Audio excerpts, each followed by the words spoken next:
Mga Beshi, good morning, good afternoon, and good evening. Nandito tayo ngayon para mag-review ng isang product from Healthwell International Corporation.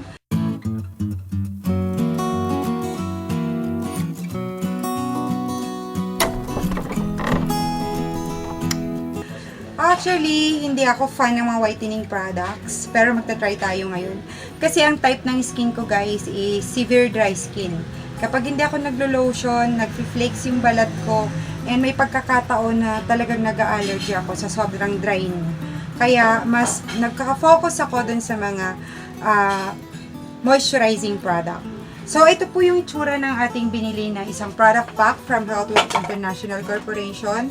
So, ang laman nito is 42 bottles. Yan, magta-try tayo. Kasi gusto natin mag-glow yung skin natin. Kasi ang pangalan ng product na to is Glow Barley Whitening Products. The Beauty Drink. Ayan.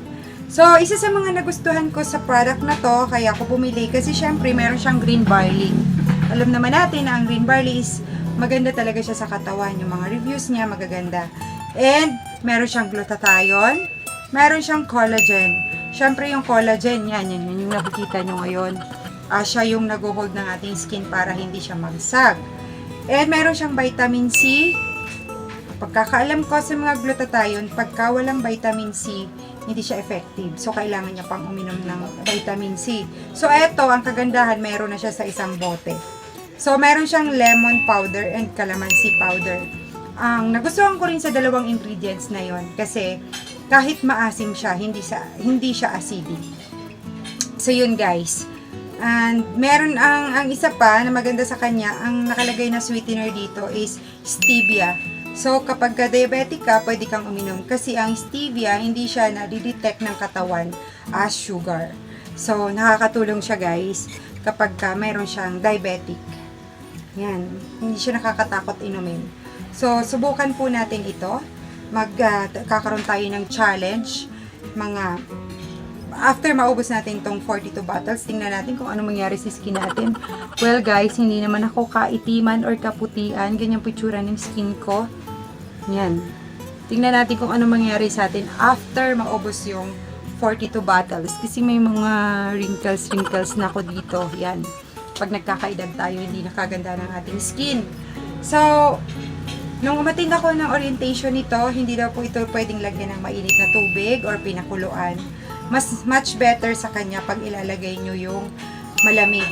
Kaya lang ako, hindi talaga ako umiinom ng mga malalamig. Kaya naman, ang nilagay ko is yung hindi malamig. So, meron na tayong tinimpla kanina bago tayo mag-video. So, ito na po yung finished product niya. So, lalagyan nyo ng water hanggang dito. So, shake natin.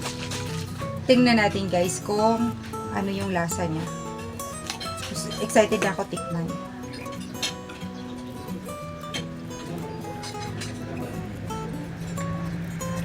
Wala na, ubos ko guys. Oh my gosh.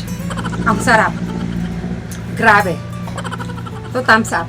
Ang sarap ng lasa niya guys. Talagang malalasahan mo yung lemon at yung isang ingredients niya, yung calamansi. Ang sarap niya. Well, actually naman yung dalawang ingredients na yan, kahit saan mo ilagay yan, talagang nangingibabaw. Saka medyo mahilig ako sa mga maaasim. Kaya, ang sarap niya.